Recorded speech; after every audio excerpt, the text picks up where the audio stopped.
And since I have 5 minutes left, I'm going to talk about another aspect which is very concerning, which is labor rights. Today, we are witnessing in Mexico one of the latest assaults by an almost fascist government, which is Calderon's, on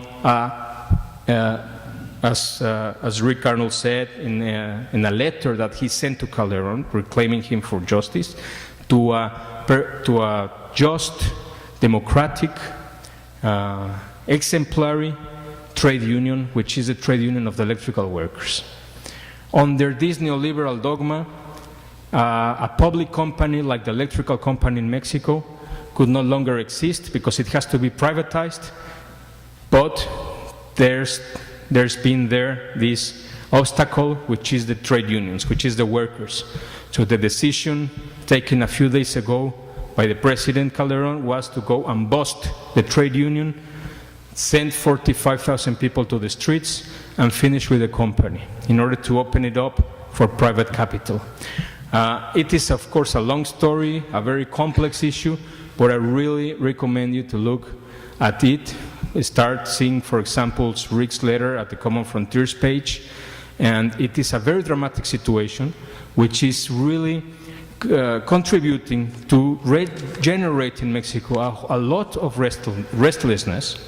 A lot of discontent is starting to gravitate around these electrical workers that are fighting back for their rights, fighting back for the company, and fighting back for the need of Mexico to retain certain public companies in public hands.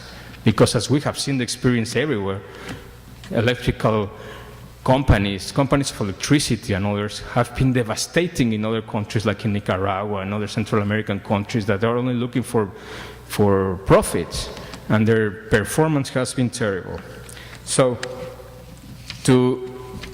I don't know how to finish. I mean, I have a lot more to say, but I also want to say that for consumers, because it's always like one of the sound bites, this is good for consumers, etc. Well, all of us are consumers, and for consumers, it has meant, NAFTA has meant that the salaries have lost 70% of their power, and blah, blah, blah. So I have a lot of figures here.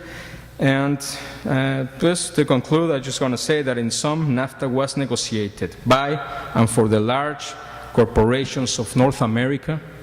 In Mexico, NAFTA was negotiated badly and implemented even worse. We have lost our sovereignty and become a dependent country to the United States. And the agreement has not only benefited large corporations and a small minority of agro-exporters, making farmers, workers, the environment, and the population in general losers. So we have to change the situation, and as my colleague Kathy will talk about, there are ways forward. I mean, we're not just seeing when our presidents will decide to change things. We are working hard. We have lots of support in the congresses of the three countries, well, the parliament here, sorry, and a lot of organizations, farmers, consumers, workers behind this, trying to change this. It is not unchangeable. The future of North America can be changed, and we all need to really get involved in this. Well, thank you very much.